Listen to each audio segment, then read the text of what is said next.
Should you be terrified of cross-dressing wolves? Greg Koukl seems to think so. So let's see where he misses the mark as he concerns himself with the irrelevant and misses the dangerous.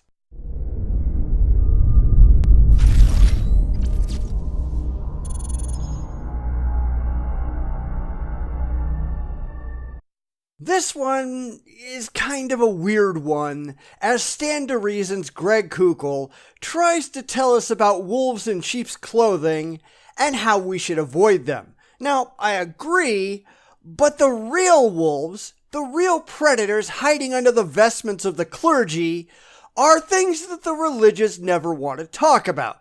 So let's see what Greg has to say, and why, as usual, he misses the point. So, how do you spot a wolf in sheep's clothing when the wolf looks like a sheep? Here's how. Now, this could go so many different ways, most of which I don't think Greg here would like, but I'll wait until later to give some of my ideas, just to see where he goes with this. So yes, Greg, let's see how we identify false prophets. Inquiring minds want to know. Jesus warned us that there would be wolves in sheep's clothing, all right? In other words, there were imposters, theologically, that looked like us, that looked like Christians, sheep's clothing, but really they're wolves. They're there to ravage the flock. Ah, so you mean pedophile priests, wolves in clerical vestments. Sex offenders here to ravage innocent underage children, given cover by their clerical collars because parents are bamboozled by their religious bullshit into giving them unrestricted access to their children. Or did you mean something else? Now, how do you know the difference? And Jesus said, actually multiple times, you shall know them by their fruit. Well, they often are gay, although of course there's nothing wrong with that. That's why they tend to molest young boys. Or am I reading you wrong here, Greg? What kind of fruits should we be looking for? And I think there's a number of different things to keep in mind. Some of them are doctrinal. If you are disagreeing, of course, with solid foundational doctrinal teachings, even if people are nice, the core is being corrupted, and that is a fruit that we need to be aware of. The problem, Greg, and I'll get away from the criminals in the midst of Christianity for a moment here, but the problem is that you've got 43,000 distinct sects of Christianity, all of whom disagree, at least to some degree doctrinally. So whose beliefs do we look at when determining what is doctrinal and what is not? Doctrinal according to who? Because all of them think that they're the ones that have it right, and everyone else has it wrong. How do we go about objectively determining what is factually correct, Greg? Or do you have no answer to that?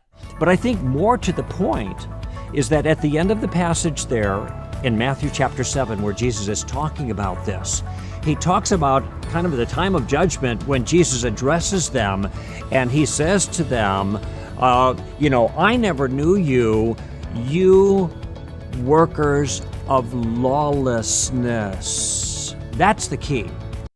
Ah, so we're back to the kitty-diddling clergy again. I knew this would come back around. Now, I should point out that pedophiles come in all denominations, even among Greg's Baptists. In fact, according to SNAP, the Survivors Network of those abused by priests, Southern Baptists may be even worse than Catholics in that regard because they keep so many of their records secret. According to Amy Smith, a SNAP representative in Houston, the Southern Baptist Convention has a long history of ignoring abuse and enabling perpetrators by continuing to elevate and place them in public positions of leadership and trust. But maybe I'm getting off track here, so go on with your point, Greg. When there are people that are promoting as good the kinds of things that God says are wrong, the things that you believe God says are wrong, you mean. And everyone else, as I stated before, also thinks that what they believe God says are wrong. So it's all a bunch of unsupported and unsupportable claims made by tens of thousands of different denominations, all of which are convinced that they, and only they, are correct. And how do we sort any of that out? Well, we don't! We can't! It's just blind faith and wishful thinking.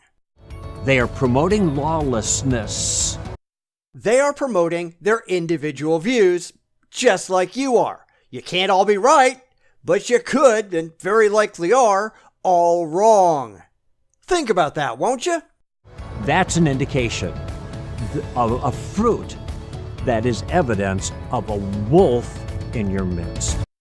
All that leads to are different denominations pointing at each other and crying wolf, as it were.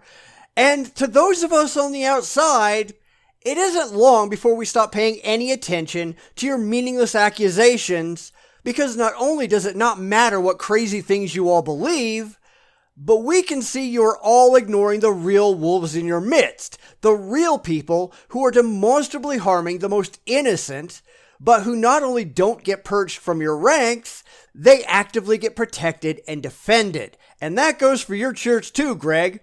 Now, I don't know exactly what church he goes to regularly, but he speaks at Saddleback Church all the time.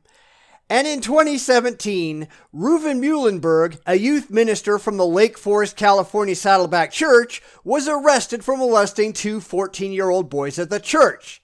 And his father, Abraham, was a pastor at the church heading up interfaith outreach. There are many other cases of sex abuse that have plagued the Southern Baptist Church for decades and are still apparently going on. Are they trying to get rid of all those wolves in sheep's clothing? Not very hard, and certainly not when it will make the church look bad by admitting they have a problem. Because they do have a problem, just like the Catholics do.